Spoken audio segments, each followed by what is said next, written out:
தேவனுடைய பரிசுத்த நாமங்களுக்கு துதிகன மகிமை உண்டாவதாக. ரோமர் 10ஆம் அதிகாரத்திலிருந்து ரட்சிப்பை குறித்து பார்த்து கொண்டு வருகிறோம்.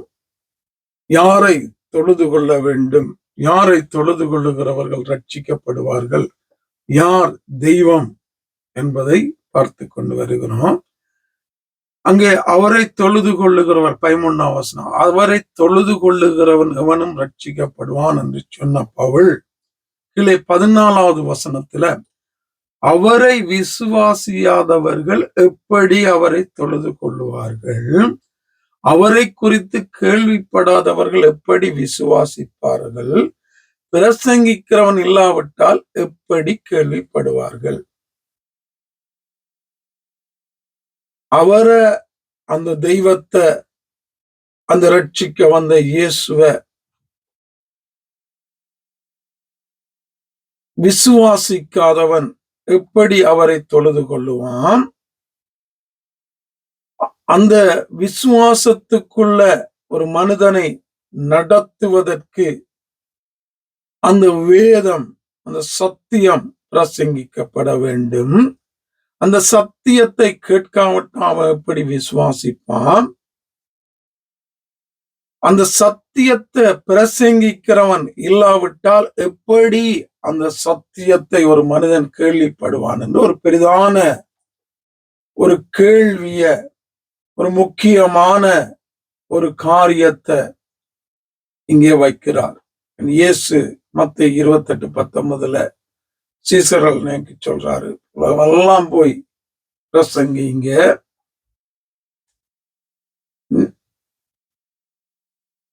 28:19 ஆகையால் நீங்கள் புறப்பட்டு போய் சகல ஜாதிகளையும் சீசராக்கி பிதா குமாரன் பரிசுத்த ஆவியின் நாமத்திலே அவர்களுக்கு ஞானஸ்தானம் கொடுத்து நான் உங்களுக்கு கட்டளையிட்ட யாவையும் அவர்கள் கைக்கொள்ளும்படி அவர்களுக்கு உபதேசம் பண்ணுங்கள். இன்றைக்கு எல்லாத்தையும் இயேசு சொன்ன அநேக காரியங்களை பிடிச்சுக்கொள்றோம். அந்த உபதேசத்தை, இந்த சத்தியத்தை, ஒரு மனுஷன ரட்சிப்புக்குள்ள நடத்தப்படுகிற அந்த சுவிசேஷத்தை நாங்க விட்டுட்டோம். இங்க பவுல் கேட்கிறாரு, பிரசங்கிக்கிறவன் இல்லாவிட்டா எப்படி கேள்விப்படுவான்? ஒரு மனிதன் வேதத்தை பிரசங்கிக்கணும், சத்தியத்தை சொல்லணும், வேதத்துக்குள்ள ஜனங்களை நடத்தணும் என்று அப்போஸ்தலர்கள் பவுல் சொல்லுகிறார்கள். அதோடு கூட ஆண்டவராகிய இயேசுவும் அதை கட்டளையிடுகிறார். அப்ப இந்த சத்தியத்தை போதிக்க வேண்டிய, பிரசங்கிக்க வேண்டிய, சொல்ல வேண்டிய கடமை ஆண்டவருடைய பிள்ளைகளாயிருக்கிற அநேகர் மேலும் விழுந்திருக்கிறது. அநேகரும் செய்ய வேண்டிய ஒரு காரியம். ஏன் இன்றைக்கு நாங்க அதை செய்கிறோம் இல்லை என்று பார்த்தா, ரட்சிக்கப்பட்ட எங்களுக்கே அந்த சத்தியம் தெரியாது, புரியாது. ஏன் புரியாதுன்னா, எல்லாத்துக்கும் நேரம் கொடுக்கிற நாங்க இந்த சத்தியத்துக்கு நேரம் கொடுக்கறது இல்லை.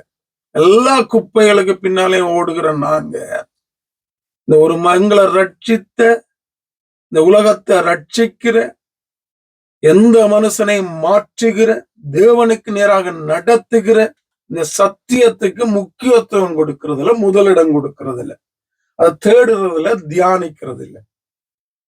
இதால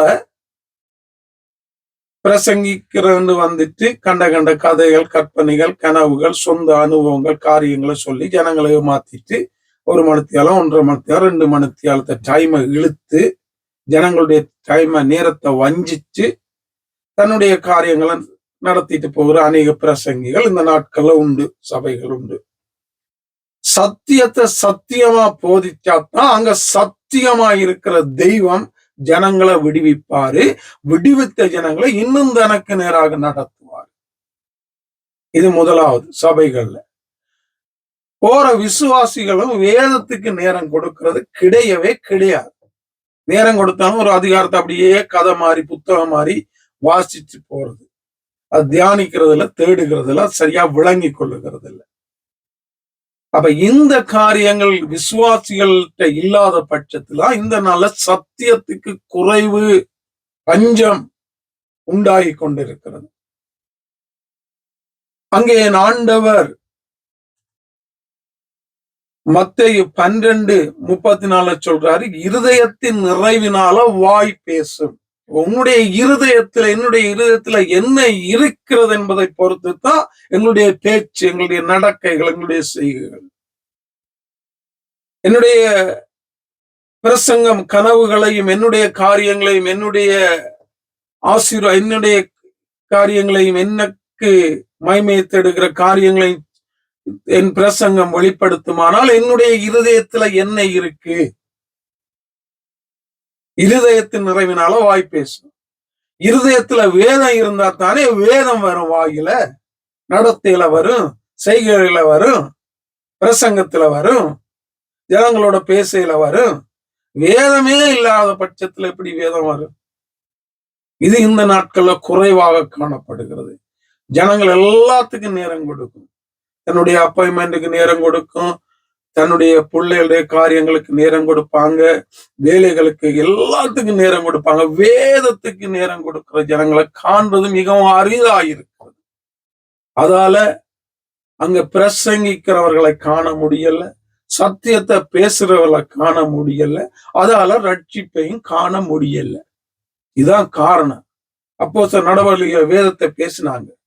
பேசும்போது இருதயத்துல குத்துண்டவர்களாய், பவுல் வேதத்தை பேசும்போது உணர்த்தப்பட்டவர்களாய், இயேசு பேசும்போது உணர்த்தப்பட்டவர்களாய். வேதம் பேசினாத்தான் உணர்வு வரும். கதைய, கற்பனைய, அனுபவங்களை, யாற்றையும் காரியங்களை பேசினா உணர்வு வராது, தேவனுக்கு நேரம் நடத்தாது. ஆகவே தேவனுடைய பிள்ளைகள் சத்தியத்துக்கு முதலிடம் கொடுத்து, சத்தியத்தை தேடி தியானித்து, அதுல வாழ்ந்து, அதை போதிக்கும் போது, பிரசங்கிக்கும் போது அங்கே ஜனங்கள் ரட்சிக்கப்படுவார்கள் என்பதுல எந்த சந்தேகமும் இல்லை. ஆகவே அங்க ரோமர்ல நாங்க பார்த்தபடி பிரசங்கிக்கிறவன் இல்லாட்டா எப்படி கேள்விப்படுவார்கள்?